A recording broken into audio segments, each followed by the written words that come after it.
अच्छा, अगर कोई ओबेस्ट है, मतलब कोई मोटा है, तो हमने कहा उसके अंदर चांसेस ज़्यादा होते हैं डायबिटीज़ होने के। ठीक है, क्योंकि उसके अंदर इंसुलिन की रेजिस्टेंस आ जाती है। मतलब इंसुलिन तो होती है लेकिन वो इंसुलिन फंक्शन नहीं कर पाती। ठीक है, जिसकी वजह से उसके अंदर जो है वो चांसेस बहुत ज़्यादा होते हैं कि उसको जो है वो इंसुलिन होगी उस बंदे को, जो कि ओबेस्ट होगा। ये देखें, ये पेंक्रियाज है। पेंक्रियाज के अंदर बीटा सेल्स होते हैं जो कि प्रोड्यूस करते हैं। पेंक्रियाज था, उसके अंदर बीटा सेल्स थे जो कि प्रोड्यूस कर रहे थे किसको? इंसुलिन को। और इंसुलिन शामिल हो रही थी आपके ब्लड के अंदर। अब वो ब्लड के अंदर शामिल हो गई है, उसने ईच सेल तक जाना है। ईच सेल के ऊपर रिसेप्टर्स होते हैं इंसुलिन को रिसीव करने के। ठीक है, each cell has receptors for insulin. अब सेल तो है लेकिन अगर उसके ऊपर रिसेप्टर नहीं है तो क्या होगा? अब इंसुलिन भी है लेकिन क्या है, वो इंसुलिन जो है वो बॉडी के अंदर फंक्शन नहीं करी। मतलब इंसुलिन रेजिस्टेंस बॉडी के अंदर जो है वो डेवलप हो गई है। और वो किस वजह से हुई है? क्योंकि फैट्स की कंसंट्रेशन जो है वो बहुत ज़्यादा है बॉडी के अंदर। ठीक है, ये देखें यहाँ पे जो है फिर वो फंक्शनिंग जो सेल की है वो डिस्टर्ब हो जाएगी। ठीक है, एंड दिस इज रेजिस्टेंस। ये वो रेजिस्टेंस है जिसकी वजह से बॉडी को डायबिटीज़ मेलिटस होने के चांसेस बहुत ज़्यादा हो जाते हैं।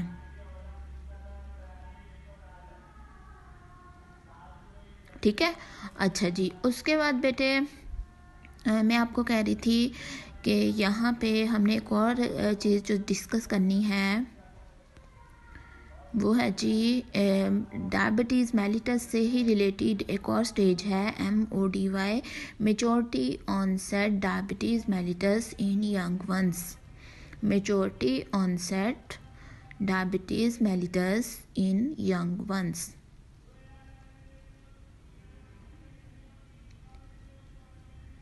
या इसे हम लोग बोलते हैं MODY, मॉडी। अब आपने इसको ऐसे ही लिखना है, ये नहीं लिख देना कि M कैपिटल और बाकी स्मॉल। ये देखें, इसमें क्या होता है बेटे, ये आपका पेंक्रियाज था। पेंक्रियाज के अंदर बीटा सेल्स थे। बीटा सेल्स ने इंसुलिन जो है वो प्रोड्यूस की, वो ब्लड के अंदर शामिल हुई। ये सेल था आपका, फिर ब्लड के ज़रिए से वो सेल तक गई। लेकिन सेल के अंदर एक एंजाइम है हेक्सोकाइनेज, जिसने इंसुलिन की करनी थी, जिसने शुगर की करनी थी ब्रेक डाउन। अब वो सेल जो के अंदर जो एंजाइम है वो एक्टिवेट नहीं हुआ, जिसकी वजह से शुगर का जो लेवल है वो इंक्रीज़ ही रहा। मतलब इंसुलिन ने जाकर ना ये हेक्सोकाइनेज को एक्टिवेट करना था, अब इसने एक्टिवेट ही नहीं किया, जिसकी वजह से क्या हुआ कि प्रॉब्लम आ गई यहाँ पे। और जब वो प्रॉब्लम आ गई तो शुगर की मेटाबॉलिज्म नहीं हुई, और शुगर की मेटाबॉलिज्म नहीं हुई तो शुगर का लेवल इंक्रीज़ कर गया। ठीक है, तो ये जो है कि क्या कहलाता है MODY या maturity onset diabetes of young ones, जिसमें हेक्सोकाइनेज के अंदर जो है वो माल फंक्शनिंग आई, उसके फंक्शन के अंदर जो है वो कोई डिस्टर्बेंस आई।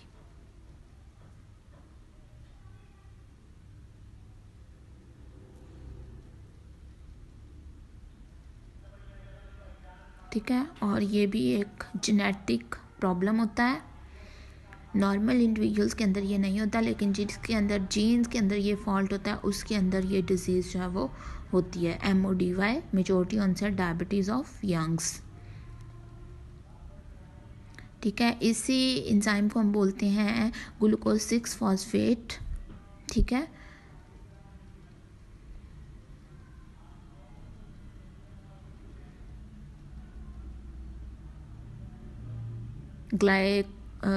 ग्लाइकोजेनेसिस आपने पढ़ा।